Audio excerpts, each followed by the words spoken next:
जीवन में कुछ भयंकर अपराध बन गए हैं महाराष्ट्री, उनका निवारण कैसे हो? पहली बात तो है कि जो हमसे गलती हो गई उसकी पुनरावृत्ति ना हो। दूसरी बात है कि उस गलती को महापुरुषों से बता करके उनके अनुसार प्रायश्चित हो। अब जब गलती हो गई तो एक छोटी भी गलती होती है, एक बड़ी भी गलती होती है। और गलती हुई है या जानबूझ करके अपराध किया है, जैसे भ्रूण हत्या, गर्भ हत्या, ये गलती में नहीं आता, ये महज अपराधों में आता है। इसके लिए नहीं कि जाओ क्षमा, नहीं। तुम जानती हो ना, तुम्हारे शरीर में एक चींटी काटे तो कैसा लगता है, और गर्भस्थ शिशु का गर्भ में ही कत्ल करवा दिया, उसको नष्ट कर दिया। इससे बड़ा पाप तुम्हारे लिए क्या हो सकता है? अपना बच्चा बाहर आंगन में खेलता हो, कोई आके एक थप्पड़ मारे तो तुम्हें बर्दाश्त नहीं होगा, और अपने ही बच्चे को गर्भ में तुम कत्ल करवा करके भ्रूण हत्या, गर्भ हत्या आदि करवाओ। अब इसको अगर माना जाए कि ये गलती है तो इसे गलती नहीं कहते, इसे महत अपराध कहते हैं। अब ये ऐसे हैं कि फिर ये समय आने पर भयानक दंड देते हैं, ये किसी को रोके नहीं रुकते ये अपराध। इसलिए सावधान होना चाहिए। अगर ऐसी कोई गलती है तो भगवान की शरण में आकर के फिर साप्ताहिक की श्रीमद् भागवत का अनुष्ठान करना चाहिए, क्योंकि भागवत सर्वसमर्थ है। अगर कोई ऐसी महत गलती हो गई तो उसको भी पवित्र करने की सामर्थ्य भगवान की वाणी में, भगवान के जश में, भगवान की महिमा में है। श्रीमद् भागवत का साप्ताहिक की संस्कृत से किसी विद्वान के द्वारा अनुष्ठान करवाए और उसको दक्षिणा आदि से तृप्त करके उसके चरणों की पूजा करे।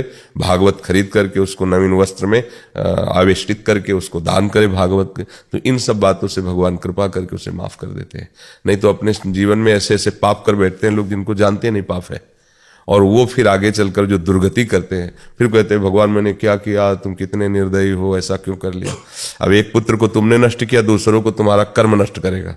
भगवान एक ही लड़का था, तुमने छीन लिया, हाय हाय। उस समय हाय हाय नहीं आया जब गर्भस्थ मारा था। वो बेटी है, और बेटी के प्रति जो निकृष्ट भाव रखते हैं ना, उनको आंख खोल के देखना चाहिए कि अगर कोई भी परेशान, इनके ये सामने बैठे हैं, इनकी बेटी ही आई थी कि मैं अपनी किडनी इनको देना चाहती हूँ। भले बैठे हो इनके बेटे, हम जानते तो नहीं, अगर पास में भी होते तो एक बार भी नहीं कहा कि मैं दे दूंगा। अभी उस दिन हमें बताया कि वो लालू की किडनी बदी तो उसकी बेटी ने उसको किडनी दिया। तो हम कहा ये समझो भारतवासियों, समझो बेटी क्या चीज है। और माता पिता को लड़के निकाल दें तो एक ही जगह बचती बेटी के यहाँ। बेटी ही ऐसी उदार होती है हृदय की, और उसी को नष्ट कर। कन्या हटाओ, तुम्हारी बुद्धि भ्रष्ट हो गई है। तुम कहां से पैदा हुई? अगर कन्या ना होती, तुम्हारी माँ कन्या किसी की ना होती, तो तुम कहां से आ जाते? कैसे? ये सृष्टि चक्र बहुत, मतलब ये गलतियां कुछ ऐसी भयानक गलतियां होती। अब जो नौजवान व्यभिचार प्रवृत्ति में अपनी प्रवृत्ति को लगा दिया और ऐसे ही कूड़ा करकट की तरह अपने जीवन को या दूसरों के जीवन को नष्ट करते हैं, तो ये जवानी स्थिर थोड़ी है। आगे भले कोई नहीं जाना, कोई सरकारी दंड नहीं मिला, लेकिन वो कर्म जब हरा भरा होकर अपना रूप लेगा तो तुम्हारे पुरिखा भी नरक चले जाएंगे, तुम क्या चीज हो। और इसी जन्म में तुमको मरते मरते अनुभव होगा कि हमने ऐसी गलती की है। ऐसा मरते मरते अनुभव होगा कि हमने ऐसा पाप किया, उसका मुझे दंड मिल रहा है। चिल्लाना पड़ेगा तुम्हें। कर्म ऐसा होता है, वो खुद तुम्हारे पर ऐसा शासन करेगा, तुम चिल्ला के बोलोगे कि हमने पाप कर्म ये किया था भाई, उसी का मुझे दंड मिल रहा है। अभी ब्याज है, दंड तो वहां मिलेगा जाके। एक त्रिभुवन की सरकार है जहां यमपुरी उसके लिए, जैसे नहीं वो अपने यहाँ भारत में जेल है, तो ऐसे यहाँ त्रिभुवन की जेल है, नरक। उसमें जो यातना होती है वो फिर उसके लिए कोई उपाय नहीं है। नरक गति दुर्भर यम द्वारे कटियत नक्शी के, अवश्य में भोक्तव्यम कृतम कर्म शुभाशुभम। सबको डरना चाहिए। मर्यादा है, भगवान ने इसलिए गृहस्थ धर्म बनाया है। बच्ची हो या बच्चा हो, यदि आप उसे प्यार से पालते हैं तो दोनों तुम्हारे को सुख देने के लिए ही है। अगर हम तो देखते हैं कि जैसे धर्म से चला जाए तो कितने बच्चियां ऐसी होती हैं जो अपने माता पिता का भरण पोषण करते हुए उनका जीवन निर्वाह करती हैं। वो पति हो गया, सब हो गया, लेकिन वो पक्ष माता पिता, बूढ़े माता पिता है, वो या अपने पास रख लेती हैं, व्यवस्था करती है। और लड़के अमेरिका चले गए, विदेश चले गए बहू के लिए। अब पिता कभी फोन से भी बात किया कि बच्चा हमें बुला लो, बोले ये अमेरिका है, यहाँ इतना खर्चा है, ये हम आपको कैसे रख सकते हैं। कुछ पैसे डाल देते हैं आप वहीं, या अनाथालय में भर्ती कर। अनाथालय की अवस्था है उनकी, उनकी दुलार पाने की अवस्था है, कोई उनका प्रिय उनके पास बैठकर उनको से बात करे, उनको दुलार करे। तो ये फिर होता, बहुत सावधान। ये जीवन बहुत अमूल्य है और बहुत अच्छे ढंग से जीने के लिए मिला है। इसे राक्षसी वृत्ति से, अशांत वृत्ति से जीने के लिए नहीं मिला है। पशु पक्षी अपने कर्म के अनुसार जीते हैं। आपका जीवन केवल कर्म के अधीन नहीं, पीछे से आप नवीन कर्म करके नारायण के समान हो सकते हो, आप ब्रह्म के समान हो सकते हो।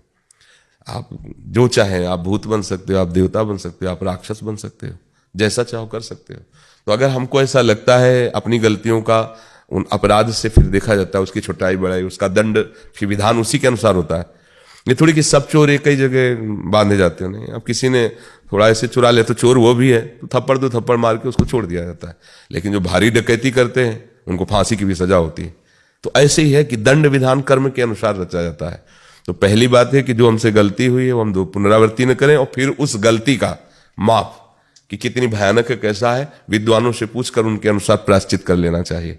ये आप लोगों के लिए गृहस्थ है। और अगर वो संसार से विरक्त होकर भगवान मार्ग में चलता है तो किसी प्रायश्चित की जरूरत नहीं। सबसे बड़ा प्रायश्चित हो गया हरिशरणम, आगे बढ़ा। अब कोई उसको अपिचेत सुदुराचारो भजते माम अनन्य भाग साधुरेव समंतव्या सम्यक व्यवसिता। भारी दुराचार किया लेकिन अब लो नशानी, अब नान हे हरि हरि शरणम, काम बन गया।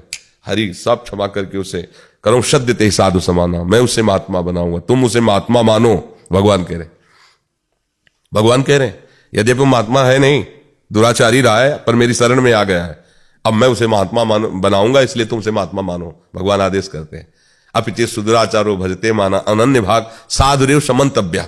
मंतव्य माने मानो, साधुरेव ये साधु ही है क्योंकि उसने सम्यक रूप से मुझे स्वीकार कर लिया है। अब क्षिप्रम भवति धर्मात्मा, उसी के आगे किस मैं उसे धर्मात्मा बनाऊं। और जिसे भगवान महात्मा धर्मात्मा बनाए तो कितनी देर लगती है। इसलिए सावधानी से चलो, भारी अपराधों का इसी जन्म में मार्जन कर लो, स्टाक ना होने पावे, उनको नष्ट करो और भगवत भजन के बल से ये जीवन प्रभु के चरणों में पहुंच जाए। अगर हमारा अगला जन्म भी हो तो भक्ति संपन्न हो, मनुष्य जन्म मिला अब इससे नीचे तो न गिरे ना, ऐसा हो कि हम प्रभु का गुणगान गा सकें, प्रभु का नाम जप, नहीं तो जन्म ही ना हो, प्रभु की लीला धामों में प्रवेश हो जाए। ऐसा हम संकल्प करें, ऐसा हम चिंतन करें कि अब ये जन्म आखिरी हो, अब हम मुक्त होना चाहते हैं या प्रभु के भक्त होना चाहते हैं।